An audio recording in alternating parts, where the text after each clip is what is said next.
বাংলাদেশে আমরা এই কয়েকদিন ধরে দেখতে পাচ্ছি ডক্টর মিজানুর রহমান আজহারী উনি একটা ইঙ্গিত দিয়েছেন, আর কেউ কেউ তার কথাটা ধরে মাথার কল্লা পর্যন্ত 10 লাখ টাকা ঘোষণা দিয়ে দিয়েছে।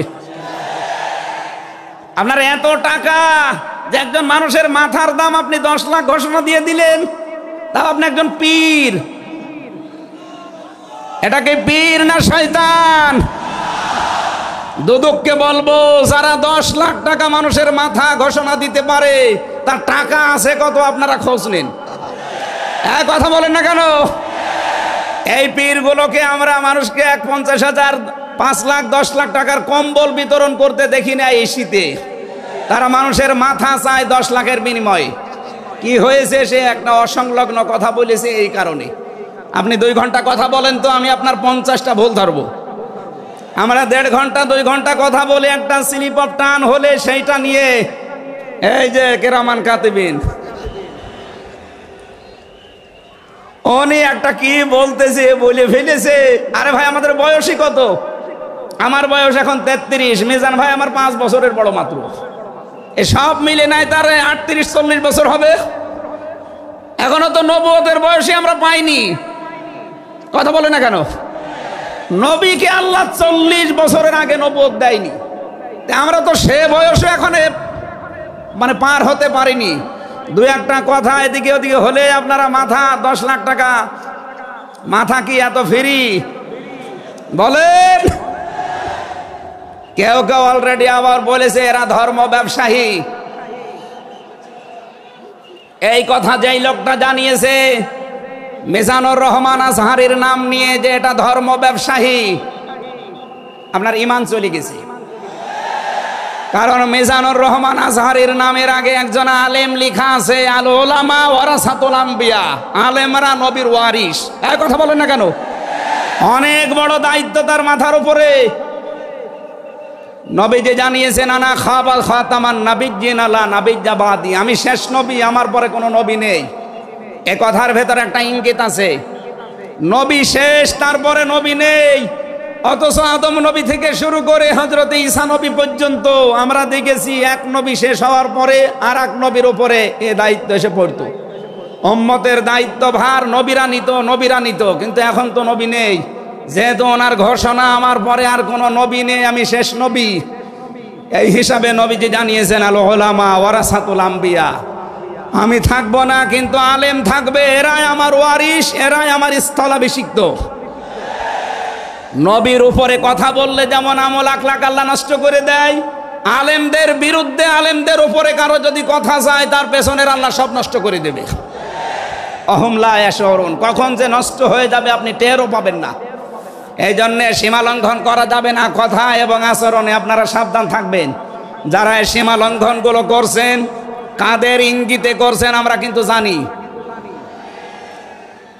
মাঝে মাঝে দাদারা এসে আপনাদের কান পড়া দিয়ে যায় আর আপনারা তখন উল্টা পাল্টা কথা বলতে থাকেন। কেউ না জানলে দেশের আলেমরা কিন্তু আগেই টের পায়, কারণ এরা তাহাজ্জুদের নামাজের সেজদায় আমার আল্লাহর সাথে কথা বলে। কথা বলেন না কেন? 3 নম্বরে আমি পেয়েছি সূরা কাহফের 28 নম্বর আয়াতে যে গাফেল হওয়া যাবে না যারা নেতা হবে। অথচ এই দেশে আমরা দেখি এই 54-53 বছরে যারা নেতৃত্ব দিয়েছে অধিকাংশগুলোই গাফেল। আল্লাহর এই কোরআন সম্পর্কে তারা গাফেল, মানবতা সম্পর্কে তারা গাফেল ছিল। 4 নাম্বারটাই বেশি সূরা নিসা, এইটা আমার মনে হয় না বলাই ভালো। না, এইটা বললে সমস্যা আছে। আমি শুধু আয়াত বলে দিচ্ছি, বাড়ি যে মিলান আমি বাংলাও বলবো না। সূরা নিসা 5 নাম্বার পারার 2 নাম্বার পৃষ্ঠার 11 নাম্বার লাইনের 34 নাম্বার আয়াত। আল্লাহ রাব্বুল আলামিন, বাংলা বলবো, আর রিজালু কাওয়ামুনা আলান নিসা, নেতা হবে পুরুষ, মহিলা নেতা হতে পারবে না। এটা একটু আস্তে বলেন, আমার ভয় করে। এই জন্য আমরা সামনে যারা নেতা হবে তারা যেন পুরুষ হয়। কথা বলেন ঠিক কিনা? নবীজি জানিয়েছেন লা ইউফলিহা কওমুন ওই জাতি কখনো সফল হতে পারে না যে জাতির নেতৃত্বে কোনো মহিলা বসে আছে। আমার এই হাদিসটা 100% বিশ্বাস হয়, আপনাদের না 98%? এই হাদিস 100% বিশ্বাস করেন কারা? দেখি লিল্লাহে তাকবীর। এই দেখেন তো, হাত তোলেনি কে? আলহামদুলিল্লাহ। ঠিক আছে, বসেন বসেন বসেন, তাফসীর মাহফিলে বসেন।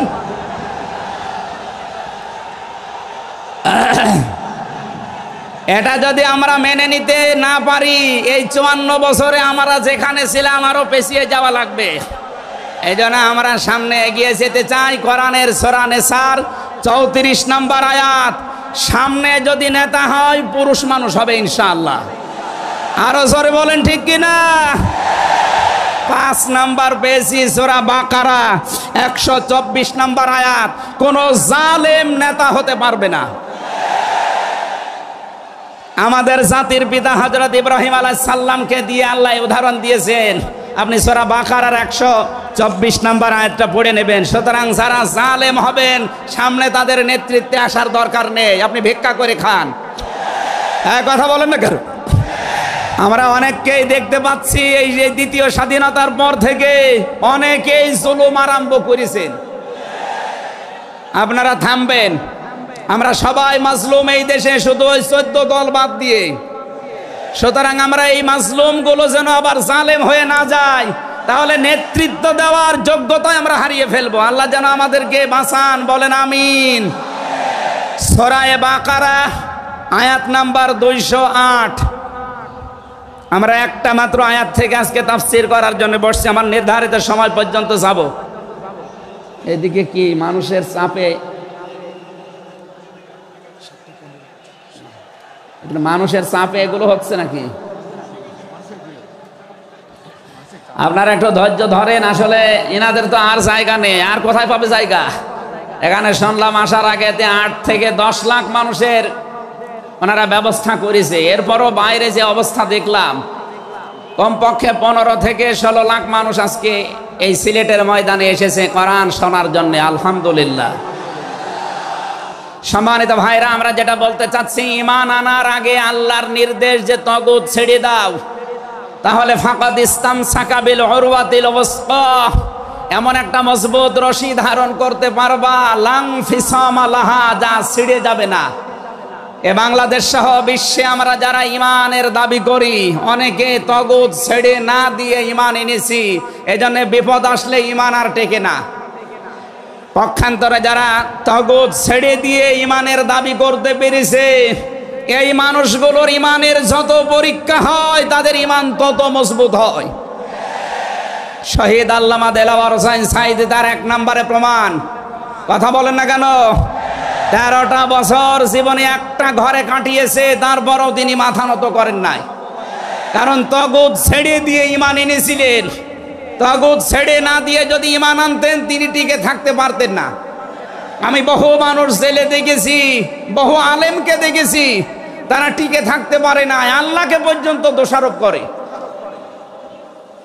ডক্টর শফিকুল ইসলাম মাসুদ দেলাওয়ার হোসেন, শিবিরের সাবেক সভাপতি, নাম নিয়ে বলছি এই কারণে, এই মানুষগুলো ইমান এনেছিল তাগুত ছেড়ে দিয়ে। দেলাওয়ার ভাইকে তার গরম করে লজ্জাস্থানে ঢুকিয়েছে, পুরুষাঙ্গ নষ্ট করে দিয়েছে। 57 দিন লোকটা রিমান্ডে ছিল, তারপরও টলাতে পারে না জালেমরা। কিন্তু যারা ইমান এনেছে তাগুতের সাথে মিল মহাব্বত রেখে, আপনি তাকান, আগস্টের 5 তারিখের পরে তারা অনেকেই বেঈমান হয়ে গেছে।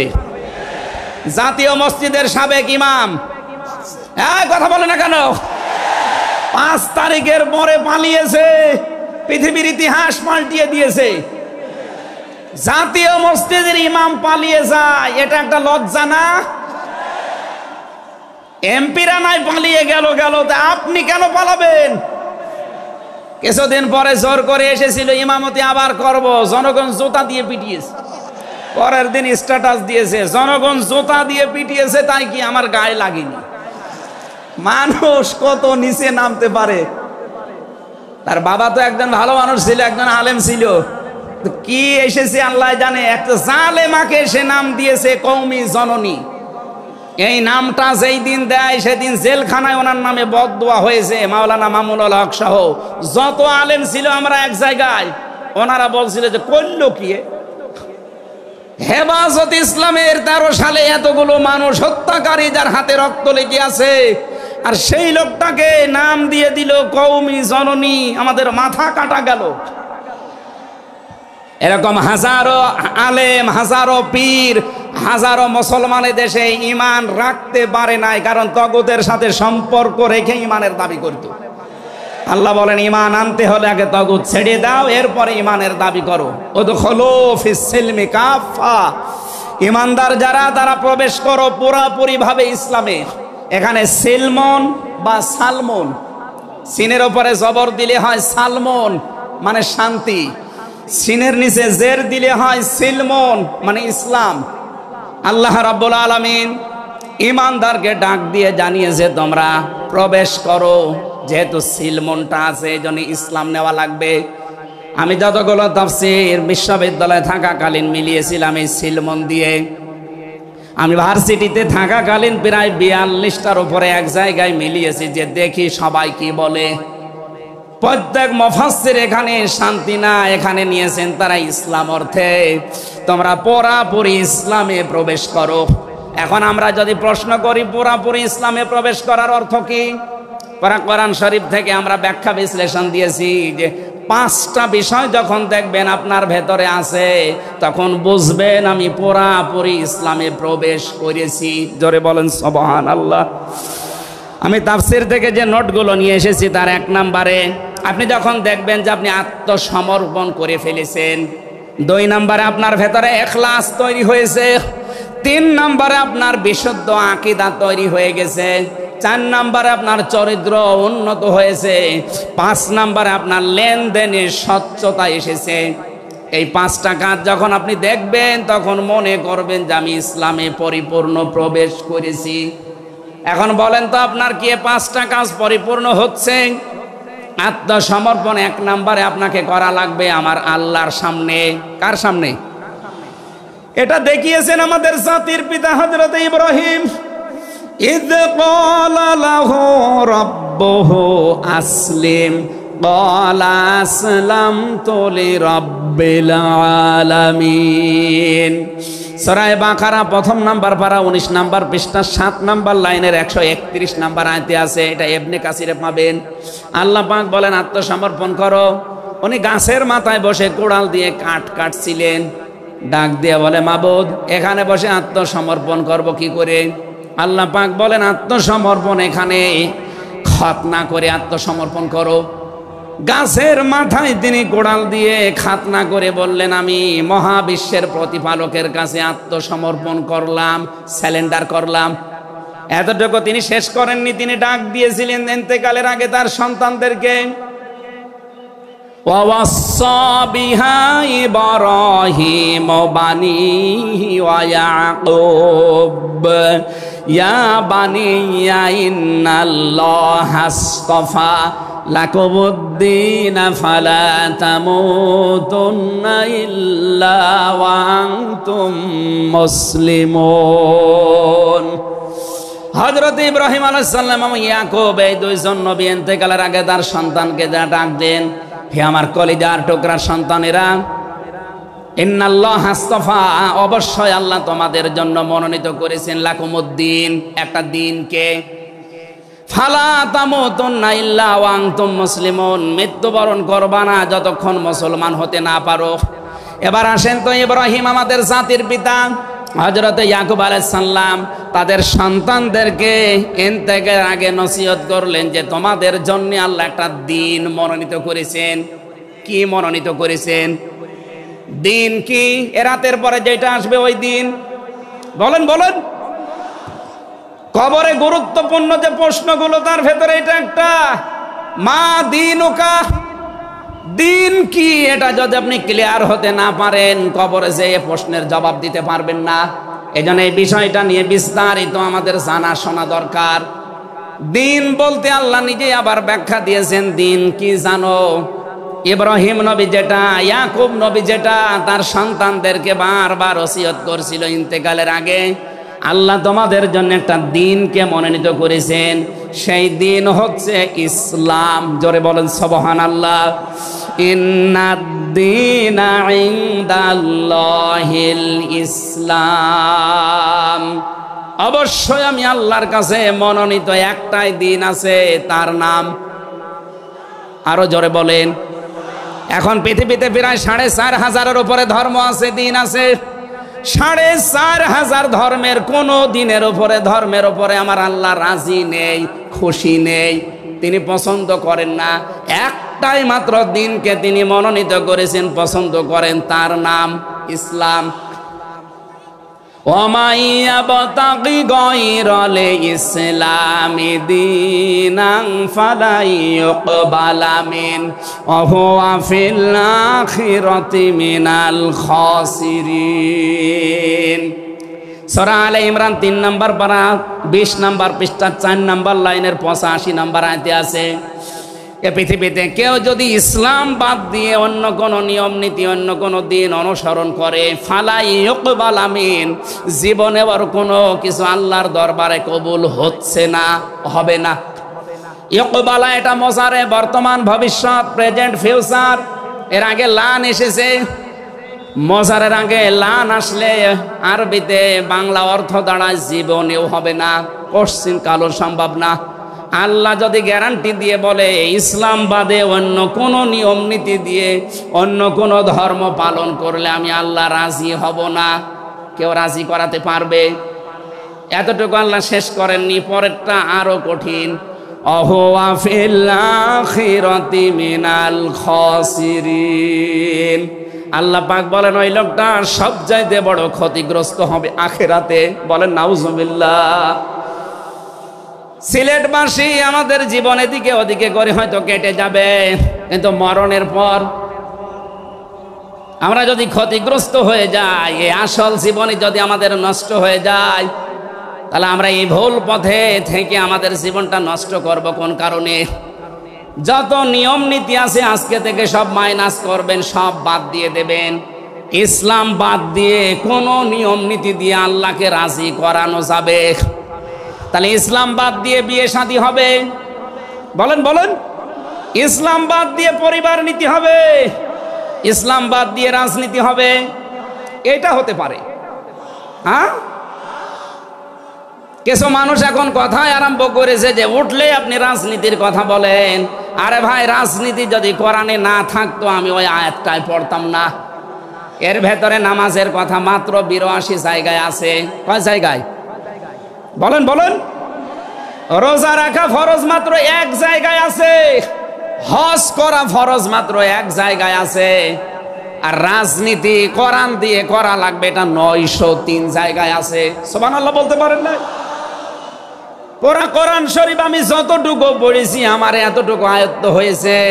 নামাজের চাইতে, হজের চাইতে, যাকাতের চাইতে সব চাইতে বেশি আলোচনা দিয়েছেন আল্লাহ রাজনৈতিক বিষয়ে। তো সেইটা যদি আমি বলতে না পারে যে আমি কি রামায়ণ থেকে, গীতা থেকে আপনাদের আলোচনা শোনাবো? এজন্য সাফ কথা, দিন ইসলাম, ইসলাম বাদ দিয়ে অন্য কোনো নিয়ম নীতি মানা যাবে না। আমি সেদিন যশোরে এক কলেজের অধ্যাপককে, বিসিএস ক্যাডার উনি, ওনাকে বলেছিলাম আপনাকে জোর করি না স্যার, আপনি শুধু আমার ধর্মীয় গ্রন্থ এই কোরআনে কারিম একটু বুঝে বুঝে পড়েন। 3 মাস সময় দিলাম আপনাকে। 3 মাস পরে, যেহেতু জ্ঞানী মানুষ, 3 মাসের পরে দেখি মুসলমান হয়ে গেছে। এজন্য অন্য ধর্মের যারা আছেন, রেকর্ড হচ্ছে, আপনাদেরকে আমরা জোর করব না। আমাদের ধর্মে জোর নেই, লা ইকরাহা ফিদ্দিন। আমাদের ধর্মে জোর আছে, জবরদস্তি নেই, জোর নেই। এই জন্যই তো 850 বছর এই এলাকা মুসলমানরা শাসন করেছে, একটাও মন্দির ভাঙে নাই। অথচ আমরা আমাদের প্রতিবেশী রাষ্ট্রে দেখতে পাচ্ছি এরা অনেকগুলো মসজিদ অলরেডি ভেঙে দিয়েছে, ধোয়া ধোয়া তুলে। ওরা বলছে 500 বছর আগে এখানে নাকি মন্দির ছিল। বিশ্বের মানুষেরা দেখি মাটির নিচে তেল পায়, গ্যাস পায়, আরে শয়তানরা শুধু মাটির নিচে মন্দির পায়। আপনাদের পূর্বপুরুষেরা আল্লাহর ঘর ভাঙতে এসে কাঁচ ফিম মাকুল হয়ে গেছে। আমরা দেখতে পাচ্ছি আগামীতে আল্লাহর ঘর মসজিদগুলো ভেঙে দেওয়ার কারণে আল্লাহ নিজে কিন্তু প্রতিশোধ নেবে। কাসিম মাকুল আপনাদেরও বানিয়ে দেবে ইনশাআল্লাহ।